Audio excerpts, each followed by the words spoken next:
town of Wardner, Idaho, and there's a mine up there at the top right. Silver Valley ski area up above there to the left.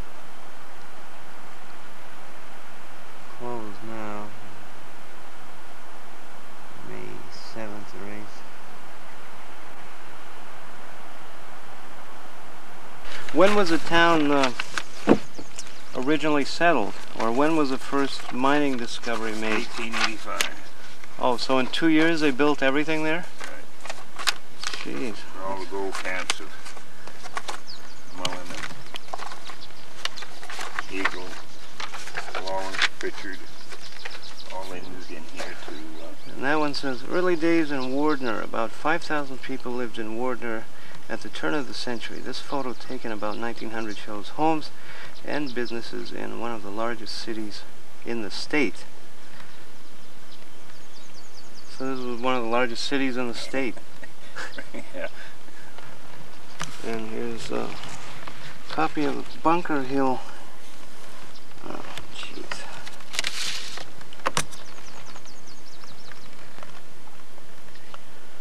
Bunker Hill Mill and Office.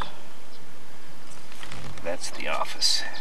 That's what the hostel you stayed in. Oh, okay, that was... I went in the bank vault there. All they do is keep the towels and linens in there now, but the guy was telling me that... jeez. Oh, I keep hitting these buttons by mistake. Telling me they used to be full of money or silver or something. Yeah, they used to pay off in the old days. Your wages come in silver. Oh, really? Yeah, and greenback, mostly silver. Idaho was one of the few states that all had silver dollars. And here's Wardner today. These are City Hall, but that's a new building. Was this City Hall built around the same time your store was? No.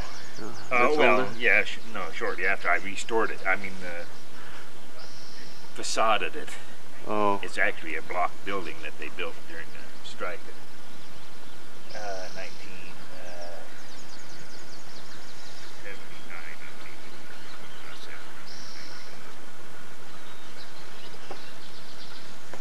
believe. So that was restored in 79. And yours is a Wardner Gift Shop and coffee too, it says.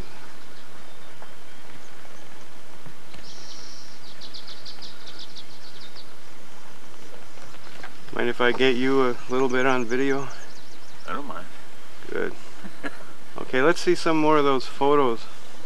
This is... Oh, okay. Oh, you got one. This one here, yeah. Yeah. And where you're at, the museum building that I have next door is right in there. There it is. Right there, and that's going up the valley, right? Yeah. This is going up to the mine. Yeah, I can see that.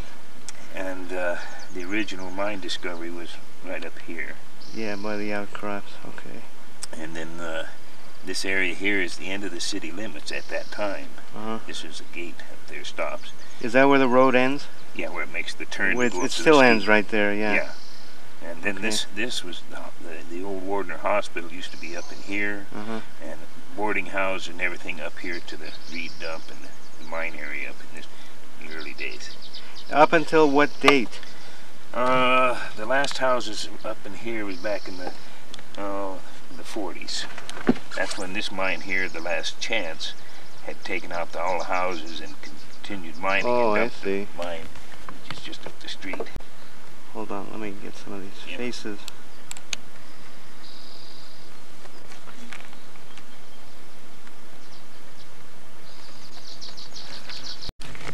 And if you look, can get it focused close, look, there's the candles on these men's hats. That's what they use for lights. Oh, that's right.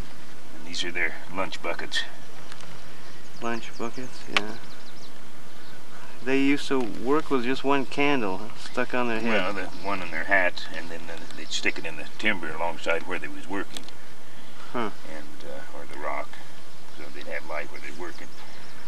When you go to this picture up here, you can see the candles, the different candles this can here, there's a candle in it. He's holding, and that thing is called a pollucer. In the early days, that is what they used for flashlights. Oh, yeah. An old lard sort can. of reflective, huh? Yeah, an old lard can, and they have a candle in it, and that way the wind wouldn't blow it out while they was working. This is one there too. The candle sticks into the bottom, lights, and then reflects. And the horses that they used in the mine to haul the ore out, they had great big ones hanging underneath their collar for light to see. Yeah. So they, yeah, that's all it is. So you got, how many more photos you have here? I got a museum full of it.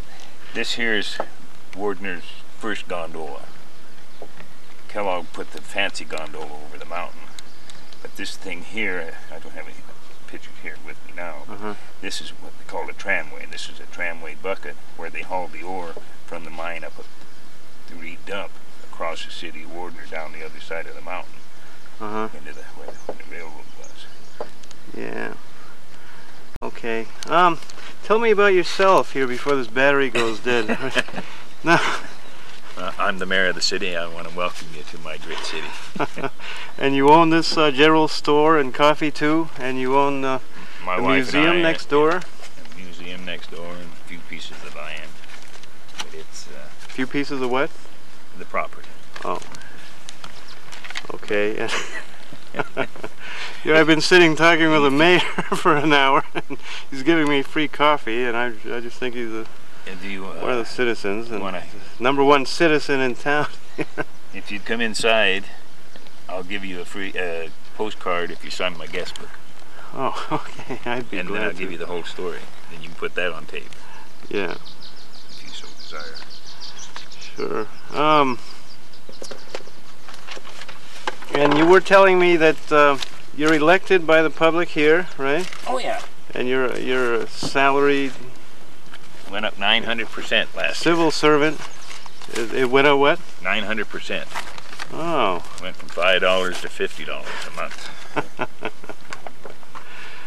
Okay, were you going to show me some more? Yeah, if you wanted to go inside. Oh, okay. We'll do that. I'll tell you the whole story. Did you tell me your name? Chuck Peterson. Chuck Peterson, mayor of Wardner, right? The great city of Wardner. The great city of Idaho. Wardner. It used to be the largest town in Idaho, right? One of the largest. One of the largest, not the largest, in but 1900. one of the... Yeah, that's what the census says. What's the population of Wardner today? 245. And what's the tax base and so on and so forth? Can you give me some municipal statistics? Our budget's $53,000. And okay, oh, I almost forgot. Tell me about this Superfund site here. Okay. This is the bag house. Yes. Yeah, this is the bag house system. The bag house system. The smoke, see, you see all the smoke in this area here. They went and fixed it, and they got it all contained coming up through here with big pipes you see out there now. And it went through these bag houses. In that, it then ended up coming to clean smoke outside. Yeah. A lot of it went through these cooling towers here, which I worked back in the 50s. And it would cool the smoke down, and then the lead dust would come out. And then they'd ship it off to make paint. But when this outfit burnt, we'll say this one here, half of it, instead of being continued on through the bag house department, they just let it go out into the surface. But if you can see by this picture here, which I don't know the year of it, it's before the big stacks was put in. You can see smoke all over the damn place. Yeah. The zinc plant area is up in this valley up here. Did this whole valley used to get real smoky? Oh, like day and night? And yeah, you could taste it. Oh, you could taste it? Yeah, you ever been to Lewiston? Yeah. You know, the pulp mill, the smell of the pulp mill? Yeah, that's right. Okay, that's I'm what this real familiar with pulp mill smell. Okay, that's what this was, but it was the smelter smoke. Okay. And you could taste it. Just as soon as you break over the hill out there by Kingston and that area there, then you got the smell and the taste of the smoke. Oh. Yeah. what kind of precipitates? The dust. The dust, which contains lead. Okay, tell me what a being a Superfund site means. It means that the government has stepped in here and said it is contaminated, and that the dust from the smokestacks in I think it was 72, spewed dust out of the stacks and contaminated this whole area to where it was causing health problems. Now they're trying to clean up all the mine dumps, all the yards that they figured got dust in it. And like the lawn across the street is an EPA lawn. They came in and removed a foot of dirt and brought in a foot of clean dirt, put grass sod on it. And, okay. We plan on doing that to all of the properties in the 4 cities. That yard there was hauled in from, I believe, Coeur d'Alene. The topsoil. You mean beside the city hall here? Right. The front yard? Right. Okay. That was all brought in and filled in. They took all their dirty, contaminated soil away. Yeah. And then brought in this topsoil. Then they put, grass on it. And then gravel in your driveway. Uh-huh. And then her garden spot, they brought in an extra 18 inches of dirt, so she'd have clean soil 2 foot deep, so she could grow things, yeah. And the cure is going to be, according to the government, what? It ain't a cure. It's or a fix, or a blanket. They're going to come of topsoil. Cover the contaminants to a depth of how thick? 12 to 18 inches.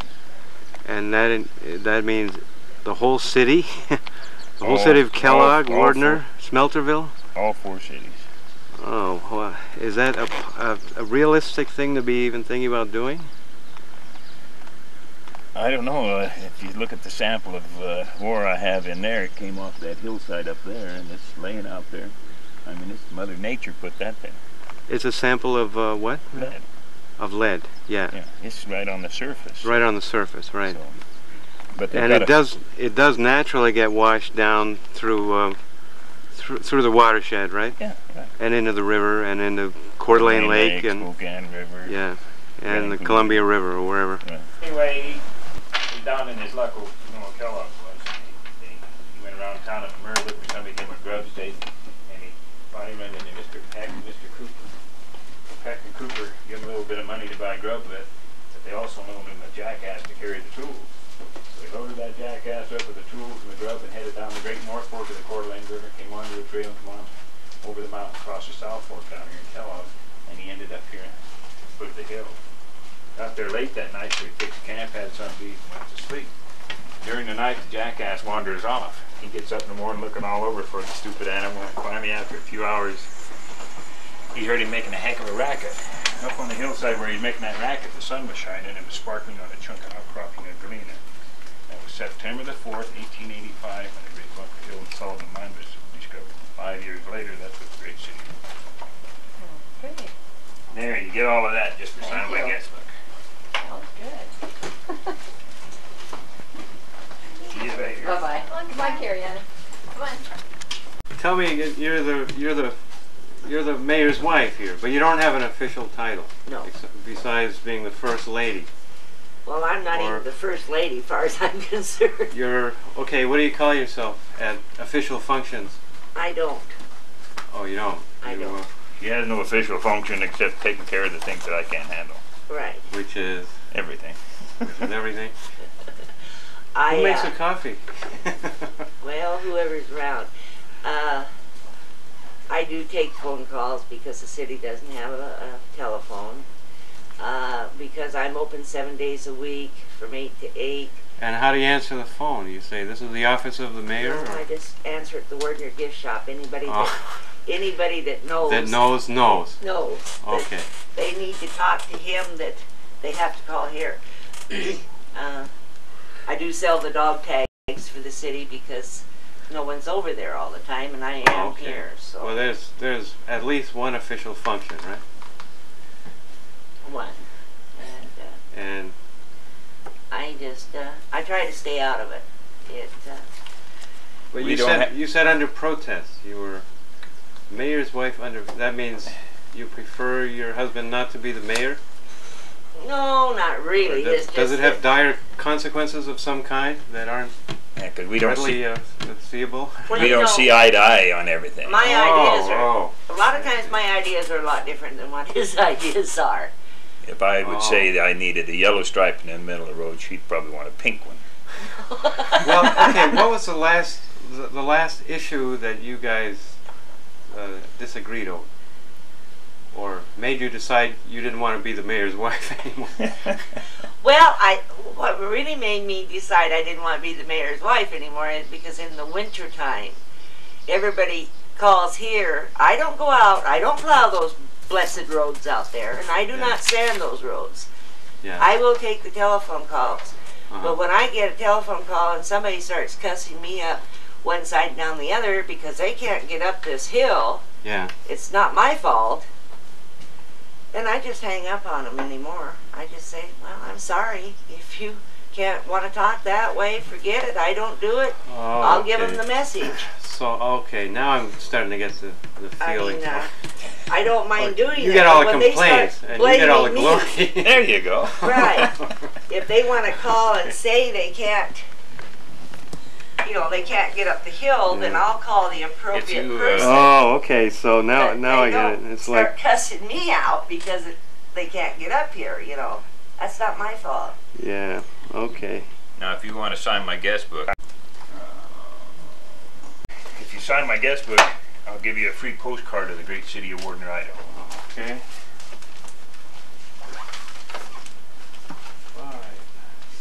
7th? Yeah, close. In the early days, they didn't have fancy words like gondolas. They called this a tramway. A tramway is a cable system with a series of buckets that they used to haul this high-grade ore from the mine across the city of Wardner down the other side of the mountain. But when they built the mill down there, when the railroad came in 1886, they built the mill down there and shipped out the ore. And they did it that way until 1902. In 1902, they finished the tunnel from the Kellogg side of the mountain through the mountain under the city of Wardner to the ore body up here and started hauling it out that way. So you get all of that for signing my guest book. Well, that's, So now that's a bargain. now that you're curious why they named this town Wardner, there is another reason for that. The reason they did that is because there was a gentleman by the name of Jim Wardner. He was an entrepreneur. He'd do anything for a quick buck. Well, Jim Wardner, he happened to be living in the town of Murray at the same time, and he heard about this great strike. So he threw a few bottles of whiskey in the saddlebag, jumped on his horse, and went down the North Fork, over the mountain, across the South Fork, and met Kellogg and O'Rourke at the mining camp. Sat around there and drank up that whiskey, and then he asked if he could borrow a hatchet. Well, Kellogg loaned him a hatchet. He went out of camp. A few hours later, he comes back, and they asked him if he staked the claim. He said, yeah, I just staked out the water rights for this valley. So in the process, he owned the water and they owned the mine. In 1900, they went and he sold out his shares of the mine and the water for $100,000 and went to Seattle, Washington. Seattle, Washington, he got an island and he started raising black cats. He got all the people in Seattle to give him black cats and took them to that island and raised them. The name of the island was Eliza. Anyway, after a while, Seattle people found out he was feeding cats to cats and that cannibalism, so they shut him down. Then he went to Fairhaven, Washington, which this is where this magazine came from. Where would that be? Fairhaven. Oh, South Bellingham. Is South Bellingham is like Kellogg and Wardner's thrown together. There he built himself. He started a banking business, the water company, and logging, and then he built himself a castle. The castle still stands today. It is a bed and breakfast. Yeah. But being an entrepreneur, and he went and lost all of his money and his castle. Then he went on to Canada. And his cats. Yeah. Then he went on to Canada, and they started mining and logging up there, and they named the town of Canada, Wardner, British Columbia. Oh, really? Jeez, Now that I've told you all this story, now you can ask all the questions you want. This is silver. This is silver, This is but what it just they- looks like a gray rock in What's the silver? The is silver a dark. is dark blue gray, yeah. I got a chunk of high grade here. Looks just like my old fillings. Okay, there's a piece of high grade, and that runs 2,300 ounces to a ton. If you had a ton of that kind of grade rock, you'd have 2,300 ounces in it. But this here's got a lot of waste in that. 2,300 ounces per ton. Okay, and that's At 5 something an ounce now. yeah. So So that's making a killing, right? Oh, you betcha. Yeah. That's my Nobody belief. really dares to do it now because they might get stuck with a huge bill of some kind if Right. they did anything, if they Right. touched anything. Right. How do the people in this whole valley feel about that? About the cleanup? Yeah. A waste of time. Oh, The way they're doing it, anyway. the way they're doing. Yeah, because see, like I was telling you, the lady across the street got a nice EPA lawn, Yeah. nice gravel, she's clean. Yeah. The creek up here, if it plugs up at the mine area, if it floods over and brings that mine dump down, which it did here last year, it came out here onto It's the just going to road. recontaminate everything. Yeah, so they're just throwing their money away. It looks what would be good the that they've solution? done this, but Yeah. it ain't going to stay that way. Well, it's a first step anyway, at least. Yeah, but I it's guess. the wrong step. What would you Why do? throw $100 over there on the ground and then in a week or a month's time come by and throw dollars worth of lead on top of it, and then that $100 is gone? Yeah, well, you got a good point. Okay, as the mayor of Wardner, what would you do? What would I do? Start at the top above the mine. You'd clean out all the tailings and ship them out, and Either that or bury them or seal them where they don't have any chance of contaminating. I mean, if you know, it's just not just one lot. is there a way to seal them? Well, they What, do you could pour divert, concrete over them? Or they so could can wash? divert that creek, put that creek into a Underground? underground. Well, most of it's underground now, so why not put it there and make sure that it don't get to any of the contaminated. And is there a disposal site for all the lead contamination? Well, they're building. What would they do with it if they got it out of here? Well, what part are you talking about? All the tailings that are. Well, they've got a big tailing pond out there that they're putting a lot of it in. And that's okay to do that. Put it there, then they're going to put a cap on it, seal it where water can't leach it out. They could do the same thing with it on the hillside up here. They could just cover it and protect it where the rainwater and the snow water can't come and leach it out. But How much money is the government? This is federal government money, right? well, right now they've got some in it, but the mining companies is what's paying for it. And Gulf USA, the mining company that caused the problem in the first place. Yeah. And So they're putting money into it. Now they bankrupt, sent all their money over to Switzerland or some other country where we can't get a hold of it to pay for the cleanup. So now the government and the state is going to have to step in, just like the savings and loans when they. Yeah, same thing. So how much money are they planning to dump in it? Millions, hundreds of millions. Hundreds of millions for this one site. See, they've been doing it for 8 years right now. I mean, just trying to get it done, but they're just piecemealing it. Is there a lot of actual work happening? Not really. They keep talking, big story, and I get reports back. Yeah. And it says we did this, this, and this, and talked about this, but you go out there and look at it, it's really not taken care of much. Well, what about this thing? All it seems to do is lie around all day. Not all the time. Half the time he's up there wanting us to feed him. Oh, and he's actually guarding the place right now, huh? Yeah. Okay. Waiting for a tourist to come by and pet him. This is mill tailings out of the mill that was up here at the upper end of Wardner. Yeah. And then washed down along when the high water came and washed it back and forth in different people's property.